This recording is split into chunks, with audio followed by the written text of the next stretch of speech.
السلام علیکم الرحمن الرحیم نحمدہ و نصلی علی رسول الکریم۔ سورہ بقرہ کے 18 مرکزی موضوعات میں سے ہمارا 12واں مرکزی موضوع معاشی احکامات ہے۔ اس کے 2 حصے ہیں اور 9 ضمنی موضوعات ہیں، جس میں 6واں ضمنی موضوع ہے صدقہ خیرات کرنے والوں کے اللہ کرنے والوں کے لیے اللہ کے وعدے کیا ہیں۔ پہلے 2 نکات ہیں آیت نمبر 268 میں سے، گناہوں کی بخشش ہوتی ہے اور مال میں برکت ہوتی ہے۔ اس آیت کو دیکھیے گا، اللہ نے کہا شیطان وعدہ دیتا ہے تم کو تنگ دستی کا اور حکم کرتا ہے بے حیائی کا۔ اللہ کیا کہتا ہے اور شیطان کیا کہتا ہے؟ تنگ دست ہو جائے خرچ کر کے کیا بچے گا تمہارے پاس؟ تمہاری اپنی ضرورتیں ہیں، بیٹیوں کی شادیاں کرنی ہیں، جمرے کرنے ہیں، سیر سپاٹے کرنے ہیں، اور پھر اللہ وعدہ دیتا ہے تم کو بخشش کا اور فضل کا۔ تو اللہ کا وعدہ کیا ہے؟ جو خرچ کرے گا اللہ کی راہ میں، اللہ اسے پچھلی آیت میں خرچ کرنے کا ذکر آیا تھا، اسی کو چاہ رہا ہے، بخشش کا اور فضل کا۔ اور اللہ بہت گشائش والا، سب کچھ جانتا ہے۔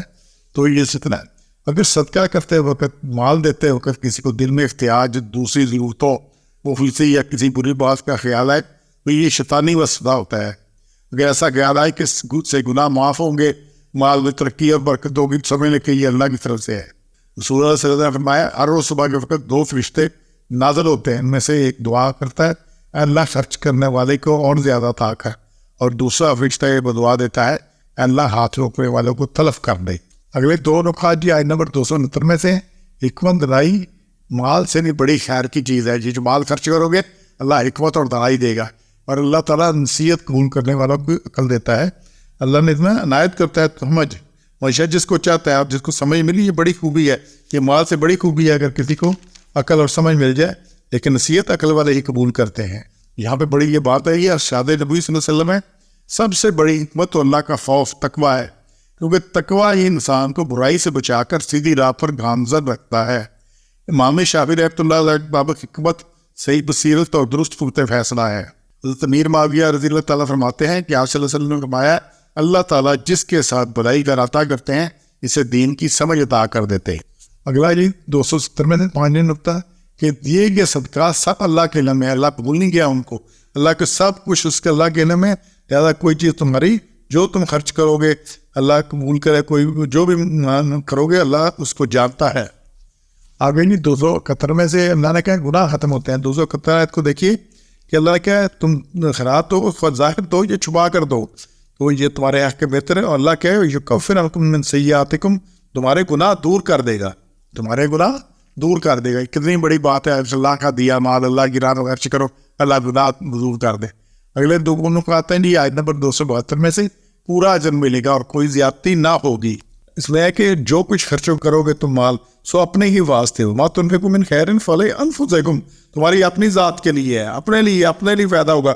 تو مال وہی ہے جو بندہ خرچ کر لے، جو چھوڑ گیا وہ وارثوں کا ہے، جو اس نے خرچ کر دیا آگے کے لیے بنا لیا وہی اس کے کام آنا ہے۔ وَتُنْفِقُونَ إِلَّا ابْتِغَاءَ وَجْهِ اللَّهِ، اور جب تک خرچ کرو گے اللہ ہی کی رضا جوئی کے لیے، اور جو کچھ خرچ کرو گے خیرات سے پوری ملے گی تم کو، اور تمہارا حق نہ رہے گا۔ کتنی بڑی بات ہے، اللہ وعدہ اس کا اجر اللہ کا مال ڈال دے دی اللہ کی راہ میں، لیکن اللہ اس کے اوپر پیچھے آیا ہے کہ اللہ کو قرض ہے اور اللہ اس کو کئی گنا بڑھا کے دیتا ہے۔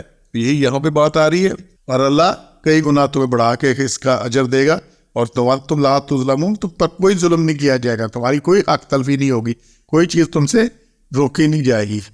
تو اس کے بعد آگے 262 اور 274 میں سے نقطہ ہے کہ اللہ کی راہ میں مال خرچ کرنے والوں کو نہ کوئی خوف ہوگا نہ کوئی ملال ہوگا۔ یہ بہت بڑی بات ہے کہ آدمی خوف سے اور ملال سے اس سے نکل جائے، کیونکہ اس سے نہیں نکل سکتا بندہ، بڑا مشکل ہے۔ اس میں آتا ہے جو لوگ خرچ کرتے ہیں، اس آیت کو دیکھیے، اپنے مال اللہ کی راہ میں رات کو اور دن کو چھپا کر اور ظاہر، تو ان کے لیے ثواب ہے ان کے اپنے رب کے پاس، ولا خوف علیہم ولا یحزنون، اور نہ انہیں کوئی ڈر ہے نہ کوئی انہیں غمگین ہوں گے۔ تو خرچ کرنا ہے لیلا ونہارا باللیل والنہار، رات کو بھی دن کو، یہ کہ لگے رہنا ہے خرچ کرنے میں، جو مال ہے خرچ کرنا، نہ ہو تو اور بات ہے، جتنا مال ہے ضرورت سے زیادہ خرچ کرتے رہنا ہے۔ پھر سرم والانیہ، چھپا کر بھی کرو ظاہر بھی کرو۔